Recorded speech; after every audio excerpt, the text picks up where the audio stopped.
ओम नमः शिवाय महाप्रभु हर हर महादेव शिव शंभो बाबा धवलेश्वराय नमो नमः।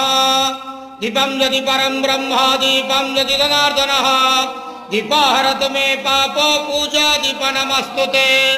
बाबा धवलेश्वर महाप्रभु संसार सुखी रखंतु। आज पवित्र मार्गशीर मासर शुभ गुरुवार रे समस्त श्रद्धालु भक्त मानक आशीर्वाद करंतु। समस्त श्रद्धालु भक्त मानकर मनस्कामना पूर्ण करंतु। कर्म क्षेत्र उन्नति करंतु। ग्रहनिष्ठ मान खंडन करंतु। जगतर मंगल करंतु। विश्वर कल्याण करंतु।